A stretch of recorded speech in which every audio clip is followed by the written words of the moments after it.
Aleluia! Você trouxe a sua Bíblia? Levanta ela comigo. Deixa o diabo nervoso aí. Diga: eu amo a palavra de Deus.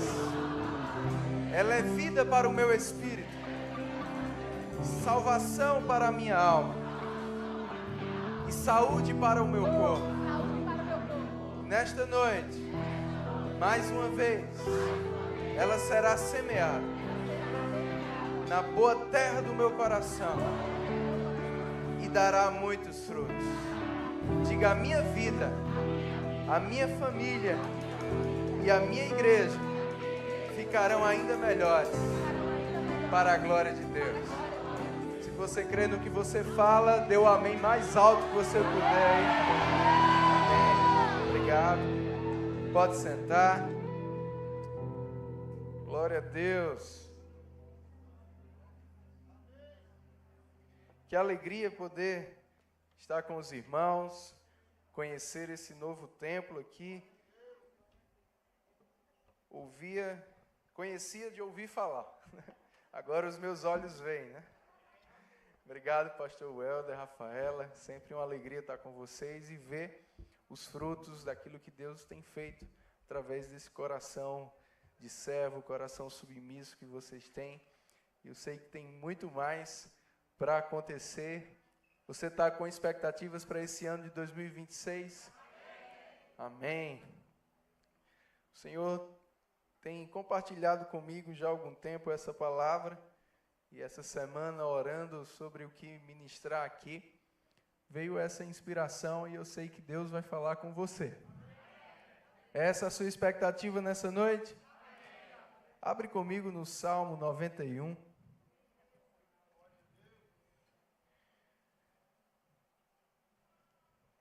Eu me lembro de quando criança, eu ia para a casa da minha avó, e lá na sala tinha uma Bíblia gigante, de decoração, mas era uma Bíblia mesmo. Mas era parte da decoração da sala, né? E ela estava aberta sempre nesse Salmo 91. E ai de quem mudasse a página. Era proibido, porque tinha que estar no Salmo 91, porque, segundo minha avó, era o Salmo da proteção, né? A gente sabe que a Bíblia aberta por si só não traz proteção nenhuma. O que traz proteção, ela está no nosso coração e saindo pela nossa boca. Mas, de fato, esse Salmo 91, ele traz uma mensagem maravilhosa. E nós vamos ler do verso 12 ao 14. Vamos ler, depois eu continuo.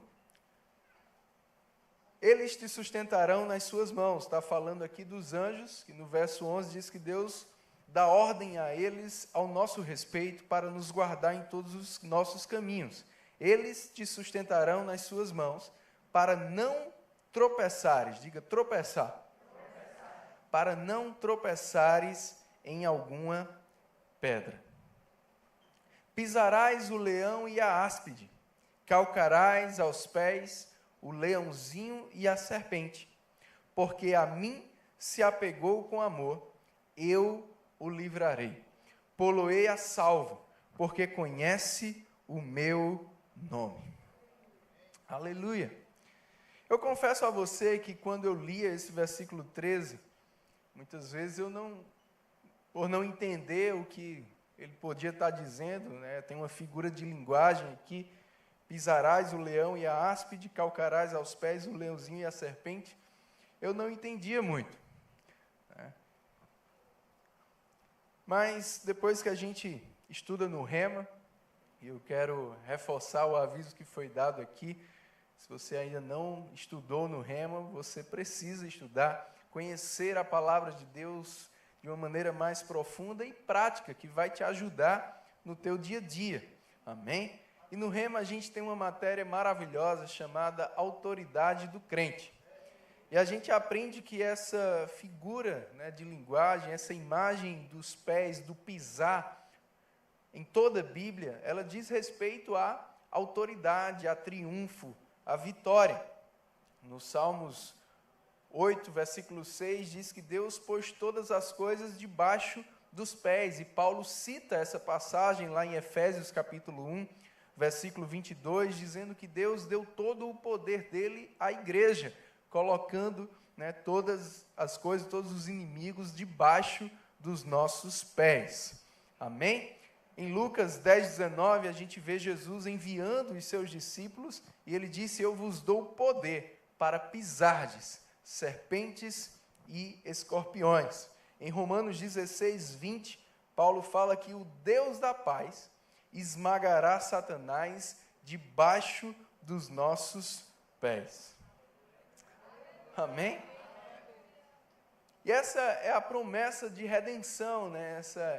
Esse resgate de autoridade, de vitória para mim e para você, que Deus ele deu profeticamente lá no Éden, logo após a queda do homem. Quando Deus fala para o homem, fala para a mulher, e ele também fala para a serpente. Ele diz: porém inimizade, Gênesis 3,15, porém inimizade entre ti e a mulher, entre a tua descendência, a da serpente, e o seu descendente, se referindo à mulher, falando aqui profeticamente sobre Jesus, que se faria homem. E ele diz: este te ferirá a cabeça, e tu lhe ferirás o calcanhar, mostrando que Jesus pisaria na serpente. Amém, irmãos? Amém. Aleluia. E quando eu fiquei meditando sobre isso, né, Deus nos dando essa autoridade para pisar o leão, e eu gosto desse verbo calcarás aos pés, porque ele significa que você não só vai pisar ou esmagar, mas você vai até dançar um pouco em cima. Oh, aleluia! Em cima do inimigo. Mas um dia veio essa inspiração, né, porque o verso 13 está depois do 12. Olha que revelação. Eu quero ler novamente com você o 12. Diz que os anjos nos sustentarão nas suas mãos para que a gente não tropece em nenhuma pedra. Algumas versões traduziram para que a gente não fira o nosso pé, não machuque o nosso pé, ou não tropece. Você sabe que tropeçar é com os pés, porque tropeçar é quando você está andando ou correndo, né? E você bate o pé ou machuca o pé em algo que leva você a cair. Ele diz: Deus vai te livrar para que você não tropece com os seus pés, para que você não machuque os seus pés. E aí, logo em seguida, ele diz: os seus pés vão ser usados para algo. Não é para você tropeçar.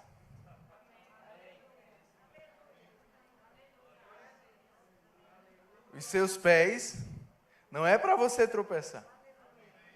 Os seus pés é para você pisar o inimigo, para você dançar sobre o inimigo, para você esmagar o inimigo. Sabe, irmãos, a palavra que o Senhor trouxe ao meu coração para te transmitir nessa noite é essa. Com aquilo que o diabo estava querendo te fazer tropeçar e cair, Deus vai te dar autoridade para você pisar sobre ele.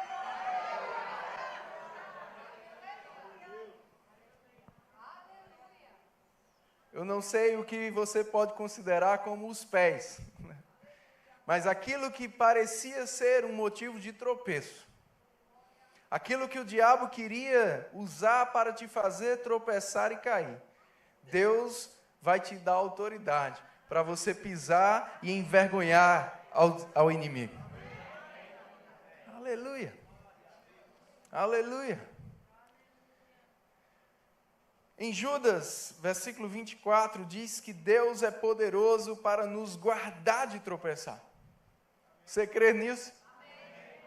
Mas ele não para aí. Diz que o mesmo Deus que nos guarda de tropeçar, ele nos apresenta com exultação e glória. Oh, aleluia. Deus não só te livra, amém? Mas ele vai usar o teu livramento.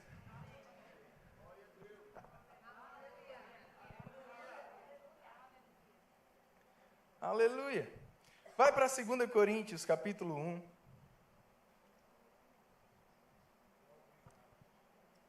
Versos 3 e 4.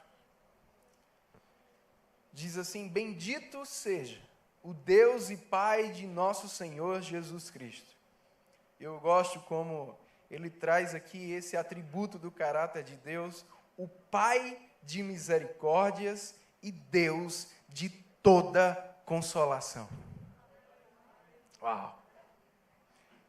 Ele é o Deus de toda consolação, de toda ajuda, de todo suporte, de todo conforto que você precisa. Não importa o que eu e você precisemos, Deus tem. Pedro fala em 1 Pedro 5 que Ele é o Deus de toda graça. Não há lugar, irmãos, que a graça dEle não possa nos achar, não possa nos levantar, nos restaurar. Amém?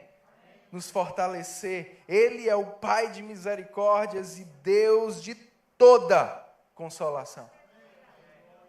Toda consolação. Aí o verso 4, Paulo diz, é Ele que nos conforta em toda a nossa tribulação. Para podermos ficar bem, né? É isso que ele diz? Não. Não é só para você ficar bem. Mas Deus te consola ou conforta em toda tribulação para poder te usar depois.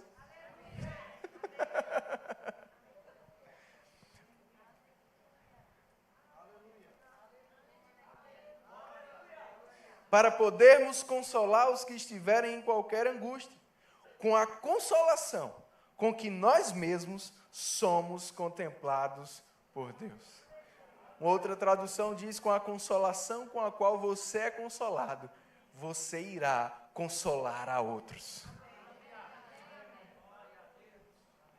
Deus, Ele não só vai te livrar de tropeçar, mas Ele vai te dar autoridade para você livrar outros. Naquela área que o diabo estava querendo te derrubar, te destruir, Deus vai te levantar como um referencial, como um testemunho do que o poder dele é capaz. Amém? Aleluia. Eu me lembro em 2012, o pastor João Roberto, ele nos levantou no ministério para a sua equipe ministerial como pastor auxiliar. E durante alguns meses eu tive o privilégio de receber um treinamento com ele, de participar de alguns aconselhamentos que ele fazia. Ele conversava com os irmãos e ele dizia, pastor Pedro, ele está em treinamento, ele vai ficar só ouvindo, você autoriza ele a participar. Né? E os irmãos liberaram. E eu tive aulas maravilhosas. Sentado no sofá, enquanto ele estava na mesa conversando lá, eu ficava só aprendendo. Mas eu me lembro de um específico, que foi bem intenso. Um casal, eles estavam numa crise, né, já ela querendo, né, o divórcio, por algumas coisas que ele tinha feito, algumas coisas que ela tinha descoberto e coisas assim.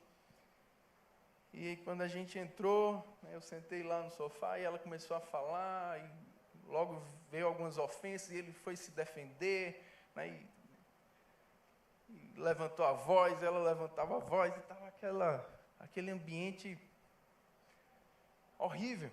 Né, e o pastor João querendo, calma, né, calma.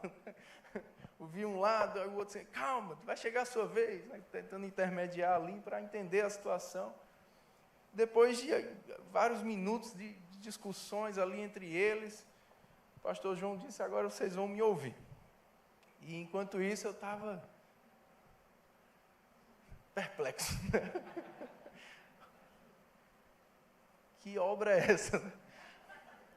Estava ali e eu pensando, meu Deus, ajuda o pastor João Roberto. Mas o pastor, cheio de unção, de sabedoria, em 5, 10 minutos, irmãos, ele tirou a aliança dele, deu uma palavra sobre o poder de uma aliança, a visão de Deus sobre uma aliança.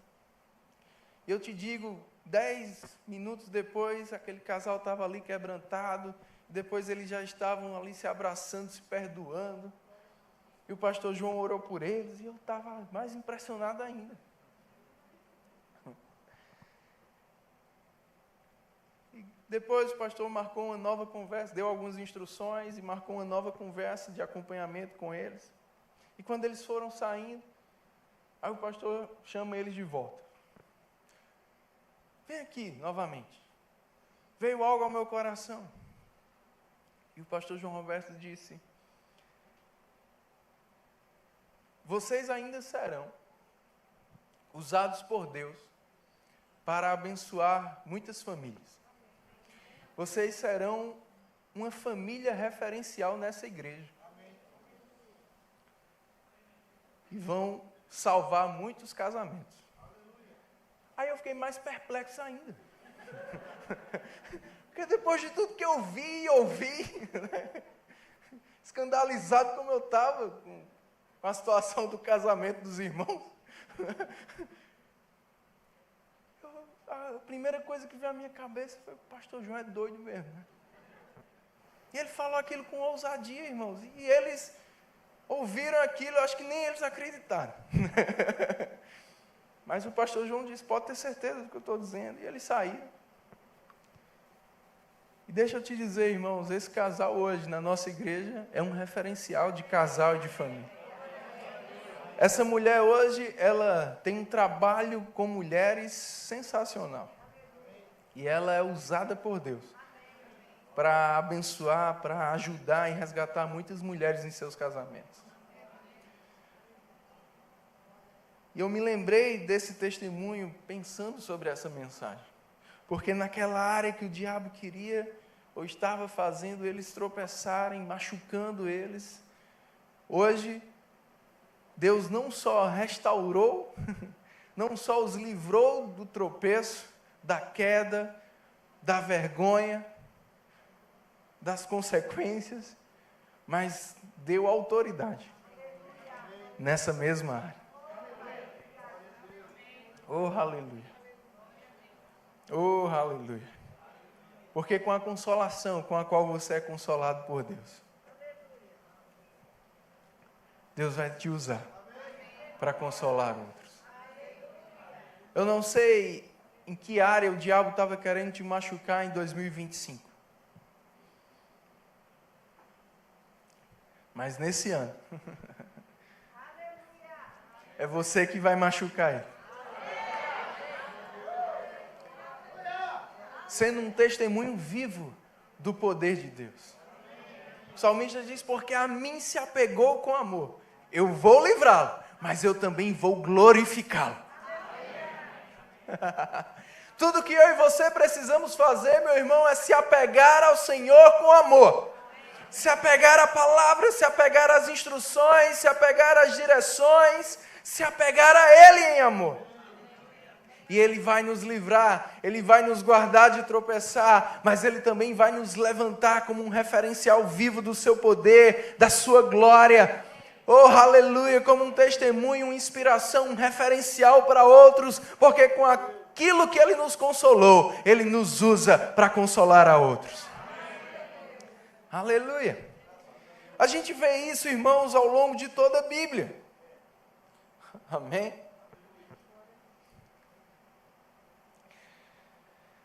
Vou citar alguns exemplos para você, mas antes eu quero citar esses textos que eu gosto demais de Isaías. Isaías 61, 7. O Senhor diz assim: em lugar da vossa vergonha. Não é em outro lugar. Ah, isso aqui foi uma vergonha, ok, mas nisso aqui... Não, é nesse lugar aqui que era uma vergonha. Que era para ser uma vergonha. Nesse lugar, você vai ter dupla honra. Ei, eu não sei o que em 2025 o diabo estava querendo envergonhar na sua vida, na sua família, mas em 2026 haverá dupla honra. Em lugar da afronta, exultareis na vossa herança. Na vossa terra possuireis o dobro e tereis perpétua alegria. Em Isaías 43, 19, ele diz: abrirei um caminho no meio do deserto, e farei rios na terra seca. Oh, aleluia. Te falei alguns exemplos bíblicos. Um que eu gosto muito é o de Moisés. Porque Deus chama Moisés ali daquela sarça ardente para ser um libertador. Mas ele fala com Moisés que Moisés seria um porta-voz dele. Alguém que conduziria as pessoas, e para isso ele iria, Moisés, negociar com Faraó. Deus não chamou Moisés para brigar com Faraó. E conhecendo o histórico de Moisés, se Deus tivesse chamado Moisés para lutar com Faraó, teria sido muito mais fácil Moisés aceitar e entender. Esse chamado é para mim mesmo. Porque Moisés já tinha saído na tapa, não, né? Bem pior. Com os egípcios, né? Com alguns egípcios. Era a área dele. Moisés não era alguém, né, que você queria desafiar. Mas Deus chama Moisés não para brigar. Deus chama Moisés para negociar. Para conversar. E aí Moisés diz, não é para mim não. Isso aí eu não sei. Nisso aí eu não sou bom. Nisso aí eu tenho essas limitações aqui.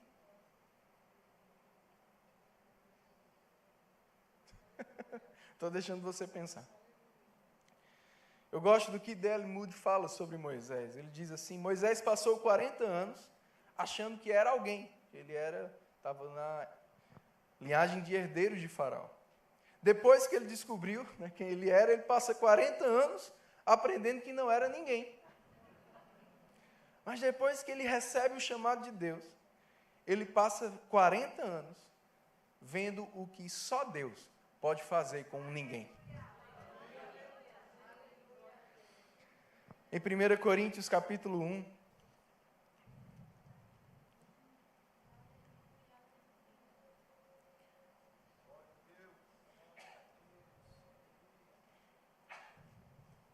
versículo 26 ao 29, diz assim, irmãos, reparai, pois, na vossa vocação. Eu gosto disso, porque me lembra também minha avó de vez em quando dizia, repara menino, repara.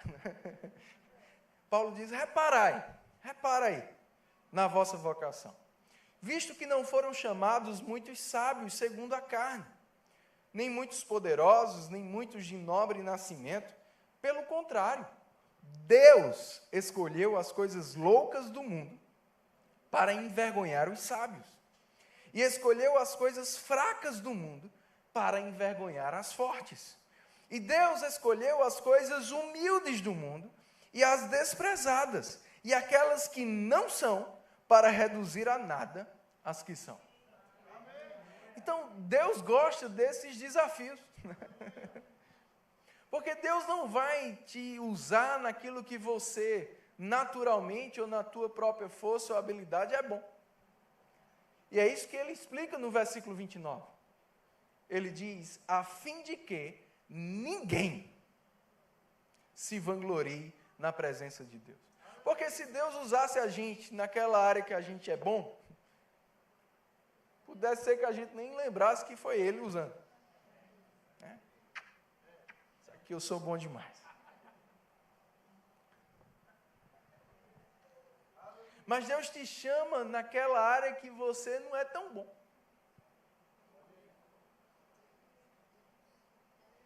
Para fazer o que você não se acha tão capaz de fazer. É justamente aí que Deus quer te usar. Para que você não fique soberbo depois. Para que você saiba, só podia ter sido Deus. Essa área aqui da minha vida, eu estava tropeçando. Aí Deus agora está me usando, me tornou um referencial nessa área. Para Ele ser glorificado. Porque Ele não divide a glória dEle com ninguém.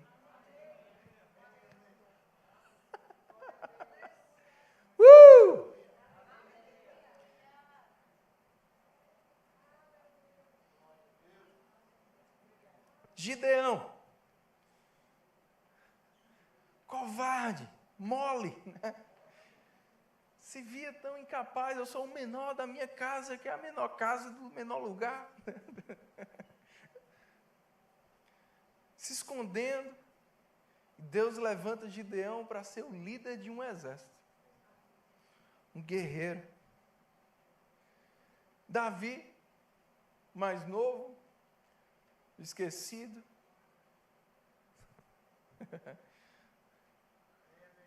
Deus usa o pequeno para derrotar o gigante.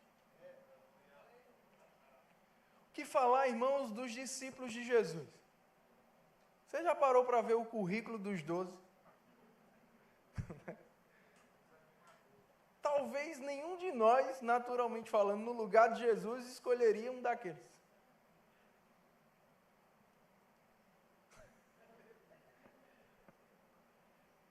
Aleluia. Pedro nega Jesus, se esconde, né? Mas Jesus o chama para ser um líder.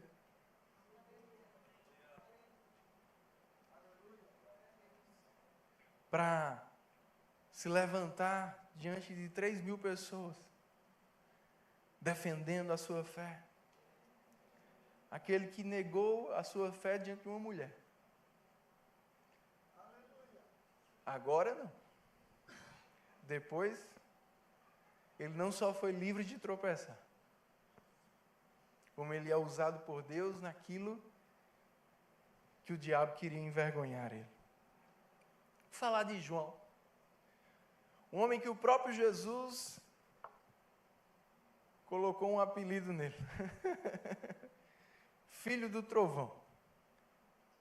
Judas era brabo. Impossível. Ignorante, né? Mas porque se apegou a ele com amor. João foi aquele que teve mais intimidade com Jesus. E na intimidade, você é transformado.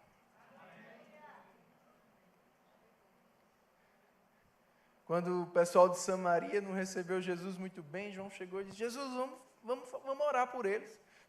Acho que Jesus até se espantou. Orar, João, né? Está dando resultado, né? Eu disse: Jesus, para Deus mandar fogo e queimar tudinho. Jesus disse: não, João, não é essa a oração. Calma, João. Não é assim que se resolve. Mas João foi tendo intimidade. E aquele que era o filho do trovão, o mais brigão, o mais ignorante, Deus usou para ensinar sobre o amor dele.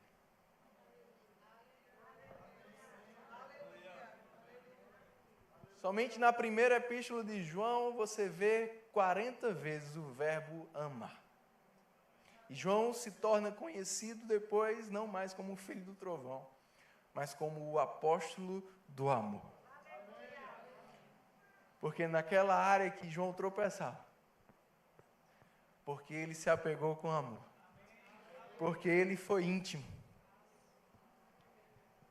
porque ele se deixou ser transformado, porque ele não manteve aquele engano de nasci assim, sou assim, meu avô era assim, meu pai era assim, eu sou assim, pronto, nasci assim, vou morrer assim. Não!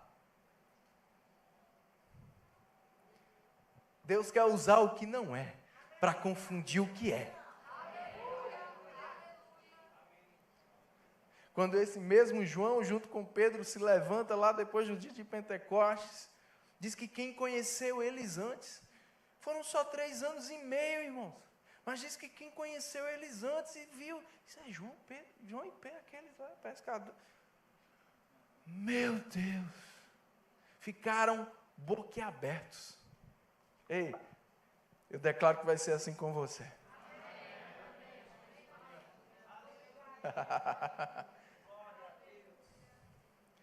Quem viu os teus pés tropeçando, depois vão ver os teus pés pisando. Só podia ter sido Deus. Eu gosto do que John Stott disse. A fraqueza não é uma desvantagem na obra de Deus. Ela é a condição para que o poder dele seja evidenciado na sua vida. Um outro ministro, Matthew Henry, ele disse: às vezes Deus faz do nosso maior impedimento uma demonstração do seu maior poder. Aleluia. Aleluia.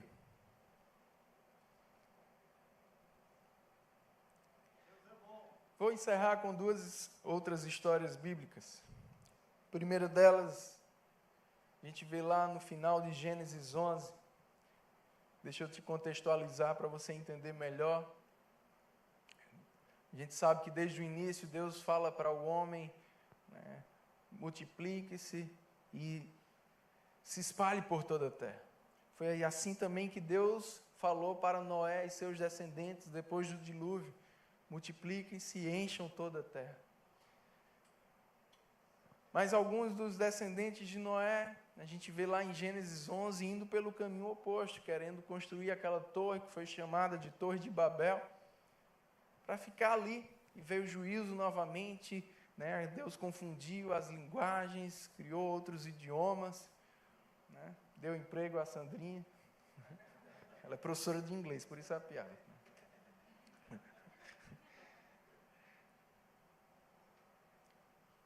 Para que eles se espalhassem. E aí Deus agora vai levantar um novo povo, fazer uma nova aliança com o homem, para que através daquele homem e da sua família, ele pudesse abençoar todas as famílias da terra. É interessante porque você vai vendo lá em Gênesis capítulo 11 a descendência de Sem, filho de Noé. Abre lá. Você vai vendo toda a descendência, os primogênitos, os filhos dos primogênitos. E aí chega no homem chamado Tera. Versículos 25 e 26. 26 diz que Tera teve 3 filhos. Abraão, o mais velho, Naô e Harã. E aí, no versículo 29, diz que Abraão e Naô tomaram para si mulheres. A de Abraão chamava-se Sarai, a de Naô, Milca, filha de Harã, que foi pai de Milca e de Iscar. Aí o verso 30 destaca: Sarai era estéril e não tinha filhos. E aí a gente vê justamente no início do capítulo 12, Deus entrando, né, intervindo nessa descendência, porque na verdade quando a descendência parou, porque Abraão era o primogênito,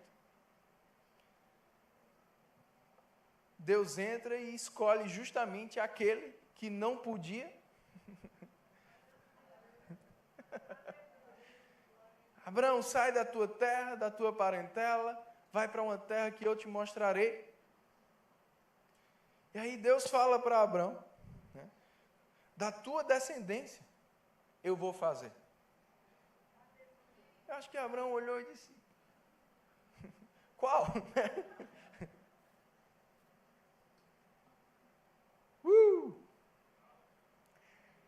Você já parou para pensar por que Deus não escolheu um antes? Por que Deus deixou para escolher Abraão? Porque Deus usa o que não é, o que não pode.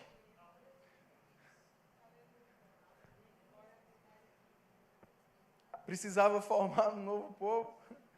Deus escolhe aquele que não podia formar ninguém.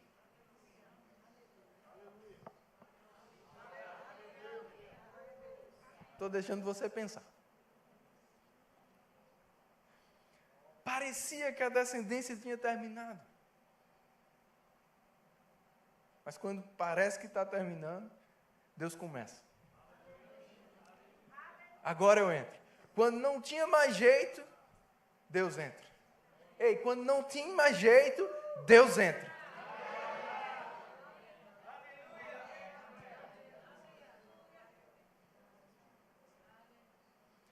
Deus chama Abrão e Sara. Através da descendência de vocês. Eram os únicos que não podiam ter descendência. Naquilo que o diabo estava envergonhando Abrão e Sara, Deus diz, vai ser nisso aí, vai ser nessa área aí. Não pode ter filho, então eu vou usar um filho de você. Eu não só vou dar um filho a vocês, eu vou usar essa descendência para abençoar todas as outras da terra.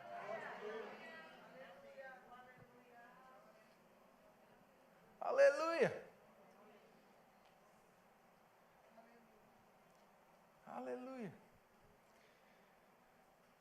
Tem um versículo no Novo Testamento que eu considero ele um dos mais, muitas vezes, mal interpretados da Bíblia. Está lá em João capítulo 11. Jesus recebe a notícia de que o seu grande amigo Lázaro estava muito enfermo. E quando Jesus ouve aquela notícia, Jesus fala essas palavras aqui, que foram registradas por João no versículo 4, João 11, 4. Ao receber a notícia, disse Jesus, esta enfermidade não é para a morte, e sim para a glória de Deus, a fim de que o Filho de Deus seja por ela glorificado.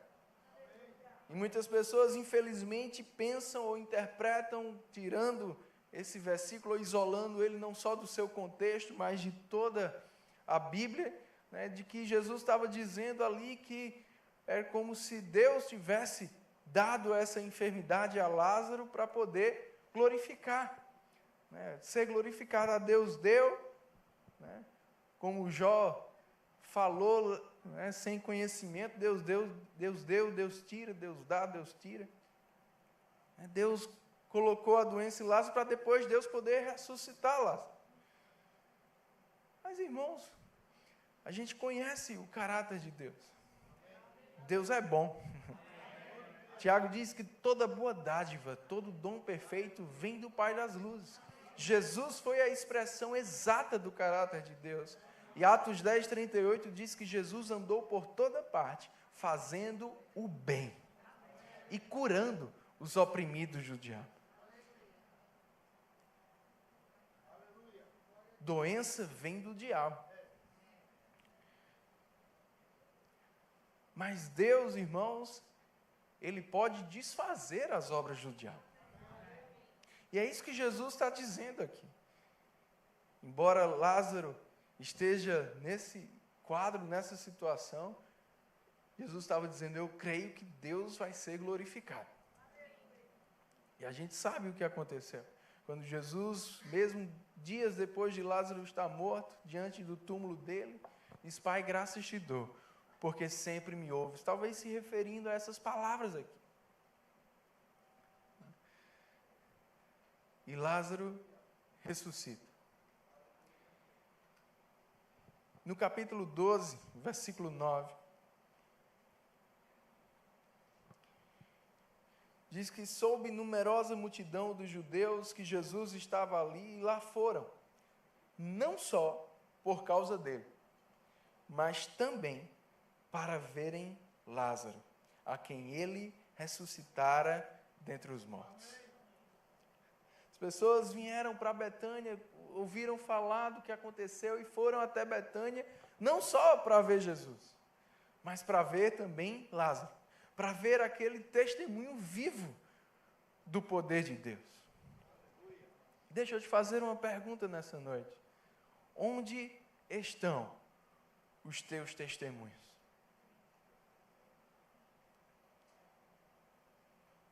Onde estão os teus testemunhos? As pessoas precisam saber do que Deus fez na sua vida, do que Deus está fazendo na sua vida. Aleluia. Aleluia. Esse é um ano para você testemunhar mais. Não sei se era a profecia que você queria ouvir. Esse é um ano para você testemunhar mais. contar os feitos do Senhor. Ah, não, mas o que é que vão pensar? Vão pensar. Problema do que vão pensar, irmãos. Se no teu coração é para glorificar Deus e para ajudar pessoas, você precisa comunicar. Porque tem gente que só precisa saber que Deus fez com você, para saber que Deus pode fazer com ela. Em 1 Pedro capítulo 5, Pedro fala algo interessante. Ele diz: o diabo, como um leão, está ao nosso derredor procurando uma brecha. Ele diz: resisti-lhe firmes na fé. E às vezes a gente para aí. Resista firme na fé. Mas Pedro não parou aí. Pedro diz: sabendo que a vossa irmandade pelo mundo passa pelas mesmas coisas. Tem irmãos seus precisando do teu testemunho. Precisando ser fortalecido pelo que Deus fez com você. Já disse Billy Graham certa vez: Deus pode pegar o seu maior fracasso e transformar no seu maior testemunho. Eu vou dizer de novo. Deus pode pegar o seu maior fracasso e transformar no seu maior testemunho. Eu não sei no que o diabo estava querendo te fazer tropeçar, mas Deus quer te levantar como autoridade nessa mesma área, para testemunhar o que Deus pode fazer, quando você se apega a Ele com amor. Aleluia. A própria irmã de Lázaro, quando foi honrar Jesus, derramou aquele perfume e foi enxugar com os cabelos. O Judas e outros criticando ela: para que isso? Para que isso? E foram indagar Jesus: para quê? E Jesus disse: onde o evangelho for pregado, vai ser contado o que essa mulher fez. Olha que coisa, irmão. Jesus não só defendeu ou justificou ela, como disse que aquilo que ela estava fazendo iria ser contado por todo mundo ao longo da história, onde o evangelho fosse anunciado. De alguém criticada, aquela mulher se tornou alguém sobre a qual é sempre contado. Vou repetir. De alguém que estava sendo criticada, mal interpretada, humilhada, Jesus disse: sobre ela vai ser sempre contado. O testemunho dela vai ser sempre contado. Deus está falando com alguém aqui, irmão. De criticado, de mal interpretado, exagerado. O teu testemunho vai ser sempre contado.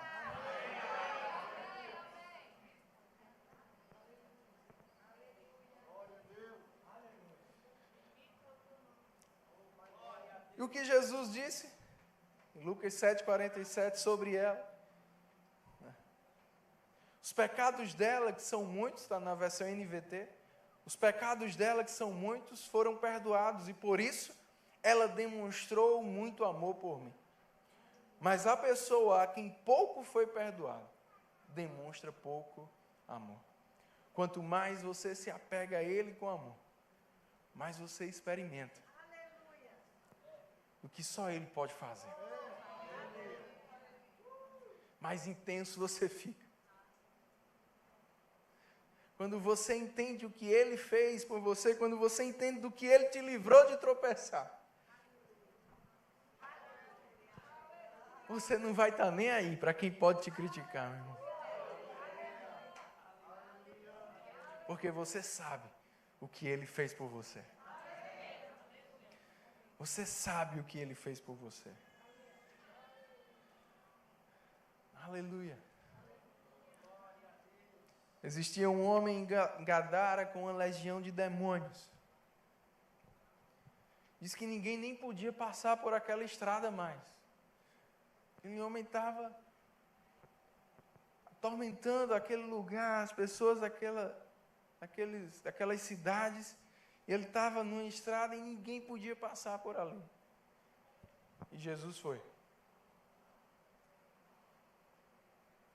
Jesus foi justamente por aquela estrada. Não, você não entendeu. Por onde ninguém podia passar, por onde ninguém conseguia passar, Jesus disse, é por lá que eu vou.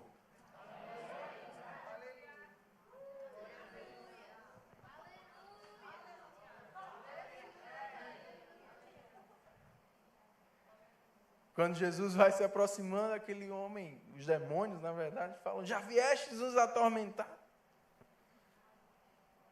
E aquele homem é liberto, com uma só palavra de Jesus, aquele homem é liberto. E ele diz a Jesus, deixa eu te seguir, deixa eu ir com você agora. E Jesus diz, não, volte para os seus. Volte para os lugares que você era um tormento. Porque onde você era um tormento, você agora vai ser um testemunho.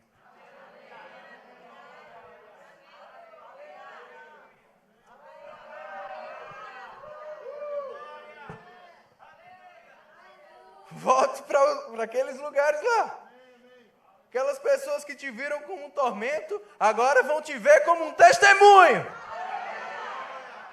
Você pode ficar de pé, meu irmão.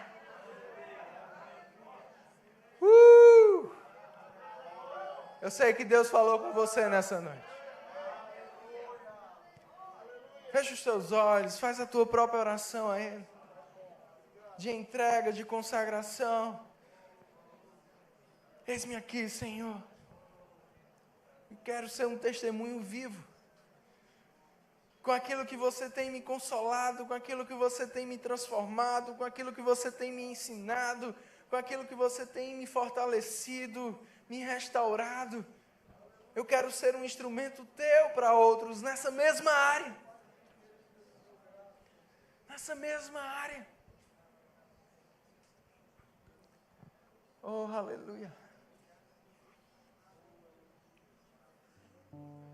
Tem pessoas aqui que já foram curadas milagrosamente pelo poder de Deus. E o Senhor está te dizendo nessa noite, eu não te curei só para você ficar bem.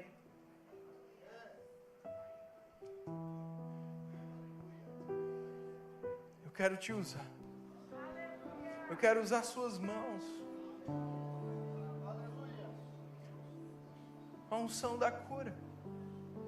A mesma unção que te curou, vai curar outros através das suas mãos.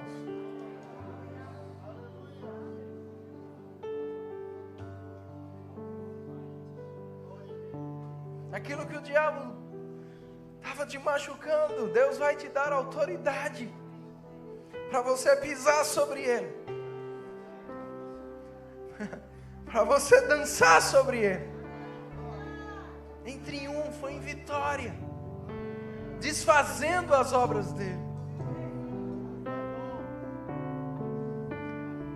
Oh, aleluia! Porque ele é o Deus que transforma maldição em bênção, que restaura todas as coisas.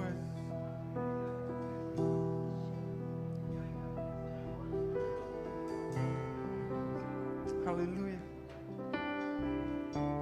Pessoas aqui que tiveram problemas, crises no seu casamento, Deus quer usar a tua família como um referencial do que o poder, do que o amor dele pode fazer.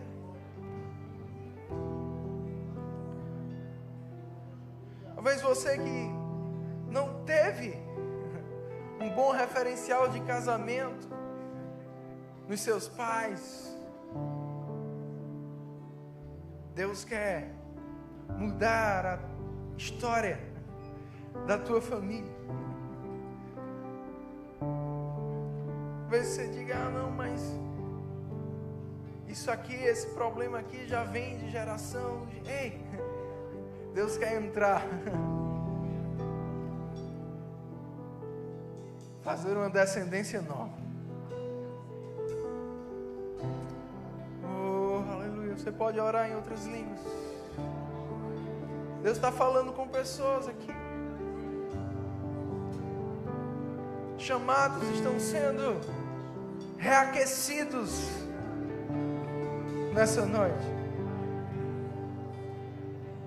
Deus está falando com pessoas aqui. Não quero te usar nisso aqui que você já está confortável demais. Não. Lembra daquela palavra que eu já te dei, daqueles projetos que eu já te dei.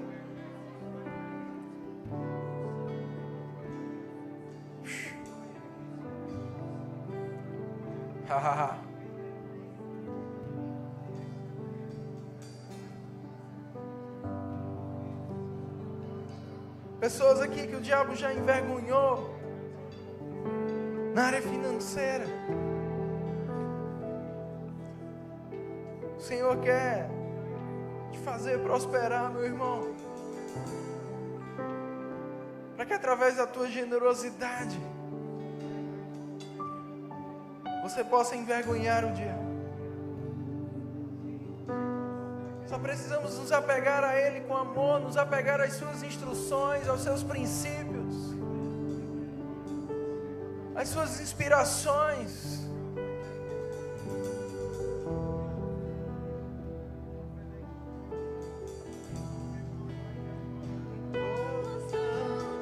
Todos vão de ver. Quão grande é o meu Deus.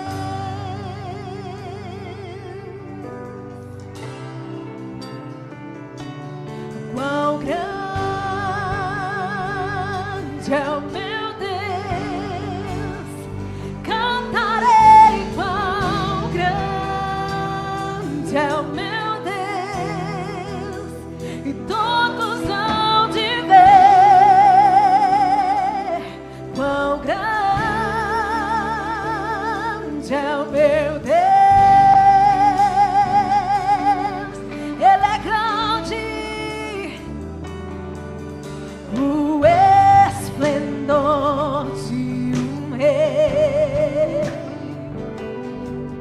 em majestade e luz, faz a terra se alegrar, faz a terra se alegrar.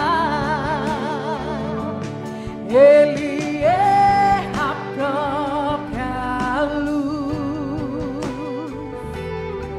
e as trevas vão fugir, tremer com sua voz, tremer com sua voz. Quão grande é o meu Deus, cantarei quão grande é o meu Deus, e todos hão de ver quão grande é o meu Deus.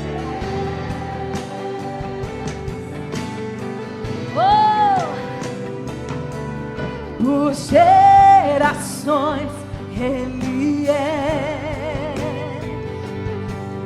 o tempo está em suas mãos, o começo e o fim, o começo e o fim. Oh, que se formam em um, Filho, Espírito e Pai, Cordeiro e Leão, Cordeiro e Leão. Quão grande é o meu Deus, eu cantarei. Ele é grande, e todos hão de ver quão grande é o meu Deus. Sobre todo nome cantemos, sobre todo nome o seu, tu és digno do louvor.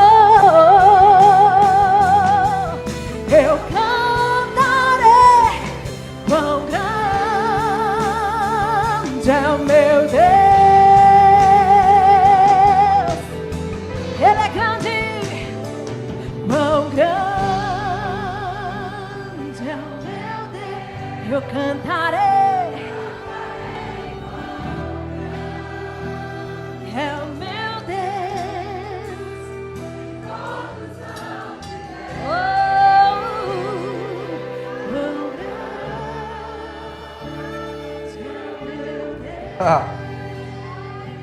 Todos hão de ver. Todos hão de ver.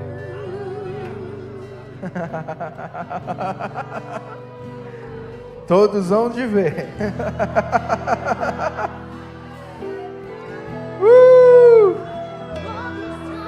Xerambramanas, Brahmamaranasse, Yereranas. Reendre sombramanas, Soboboronos, Sombrie. Erendre serememene, Xereranas, Sobriereranasso. Trebrodro sombramanasie. Rombrondo sombramanasse, Ramanaye. Ene sombriereranasso. Drobrondo sombramanasse, Yereranas, Ramamamaha. Rontro sombramanassie. Sim. Sim, eu quero ser visto na sua vida, diz o Senhor. Eu quero ser glorificado através da sua vida, diz o Senhor. Só se apegue a mim com amor. Só se apegue e se submeta às minhas instruções.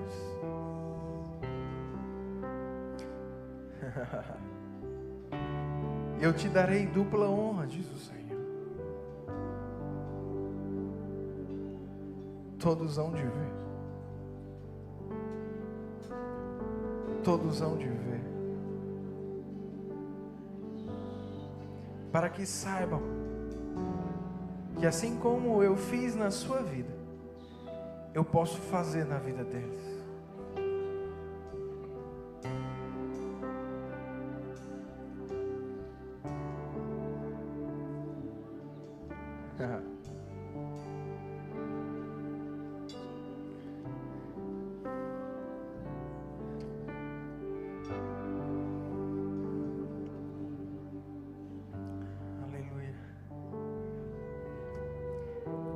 Esse é o ano do seu testemunho.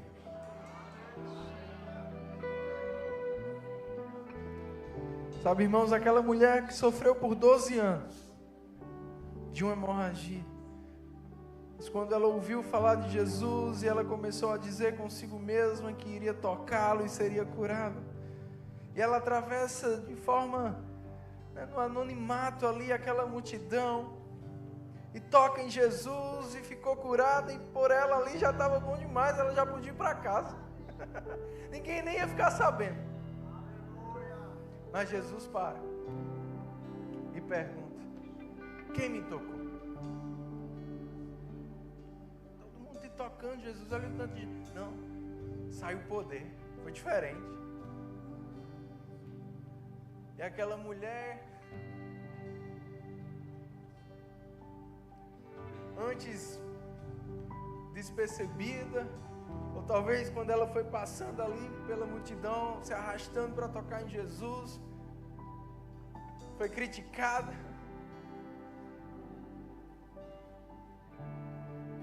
Ela agora está com a mensagem.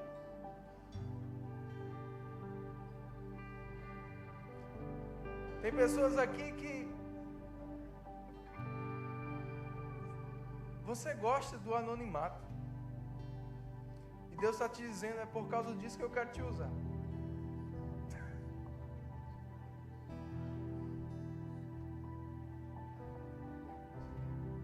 Quem me tocou? Quem me tocou? Você tocou, recebeu, agora você vai testemunhar. Porque eu estou no meio de uma missão, né? Estou parafraseando aqui. Jesus estava com Jairo. A filha dele estava doente, já morrendo. Jesus para ouvir o testemunho daquela mulher.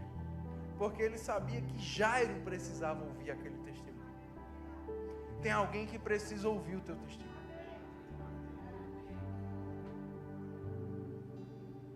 Quem me tocou?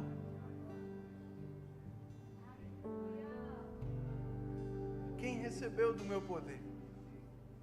Jesus está dizendo, conte seu testemunho.